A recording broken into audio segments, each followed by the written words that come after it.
But scientists expect that JWST will reveal even more, revolutionizing our understanding of the cosmos and perhaps bringing us closer to answering the age-old question, are we alone? The whole launch day is gonna be filled with emotions. It's an engineering marvel that we as humans, we have never done this before.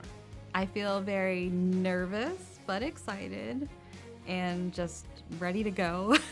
I mean, there's so much riding on this telescope. It's been decades of work that's gone into it. It's taken us a long time to get here, but man, we're so excited. We're so ready for this to go. This will be a transformative facility, and it will show us so many things that we just haven't seen. JWST is the most powerful space telescope ever constructed. With a mirror almost 3 times wider than Hubble's, it'll be able to see objects 10 or even 100 times fainter. This is the biggest telescope that has been built in space, and because of the complexity of the design. This is no doubt the most complex machine, and it is magnificent.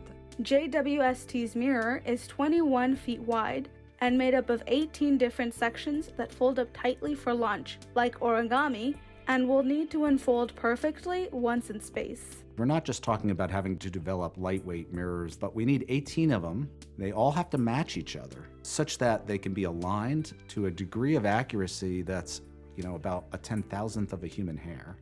While humans see the world through visible light, there are many wavelengths invisible to the human eye, such as X-rays and infrared.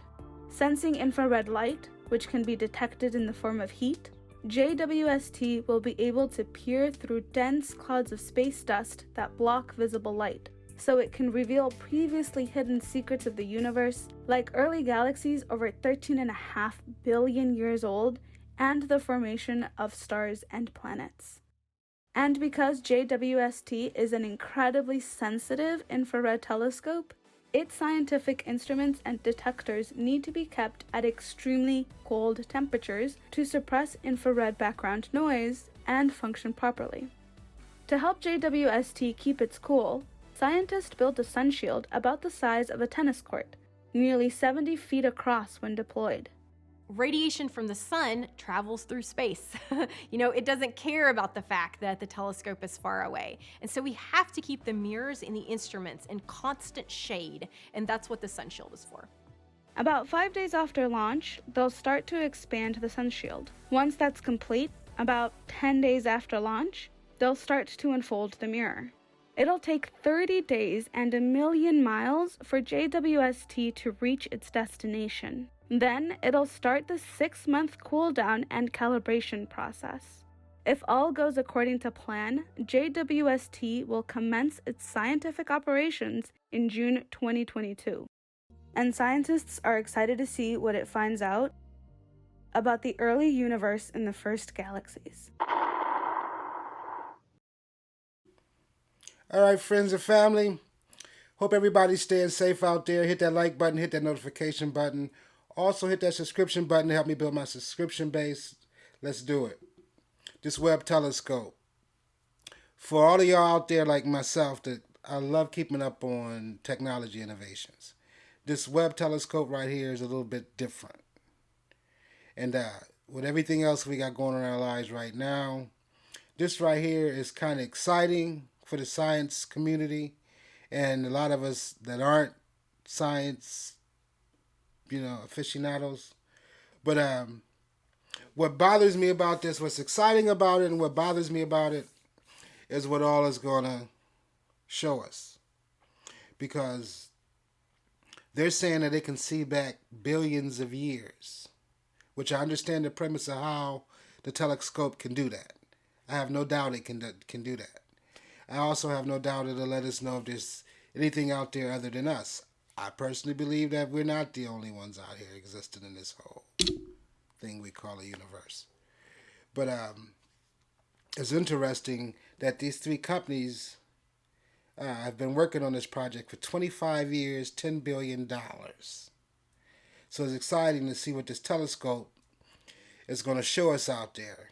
And I was having a few conversations with some friends, and we were all under the same belief that sometimes, the old premise of watch what you ask for, that we always want to know and we're always curious, which I think we need to be as a society to keep us innovative and steady learning and creating better ways to improve our lives.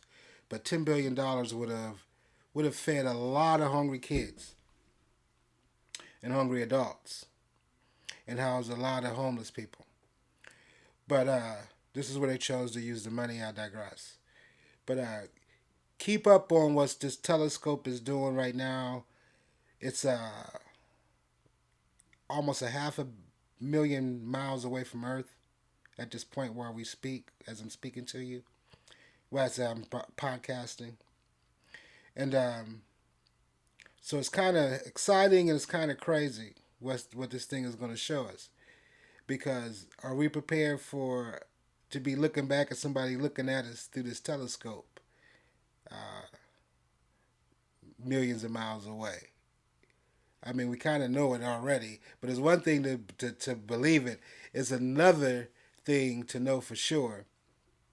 And it is also going to pit the science community against the religious community, which we already know. I'm not going to even go into a lot of that.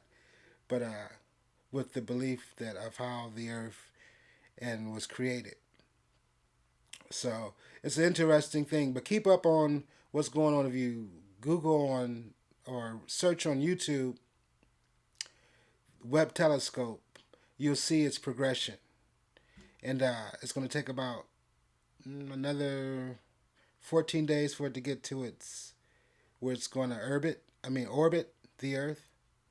And then another 6 months before it actually start transmitting information back to the facilities that's handling the information that's coming from the observation. So it's going to be interesting and crazy at the same time. What do you think? Are you prepared to find out for sure if we're the only ones out there? Or do you think we're the only ones out there? Comment in the comment section. And do you believe this will... And the more important question, do you believe that this telescope will explain to you specifically of how the Earth and how we got here? Or are you under the impression that God made Earth and everything therein? Comment in the comment section. Let me know what you think. Again, hit that subscription button, and I'll catch you on the next.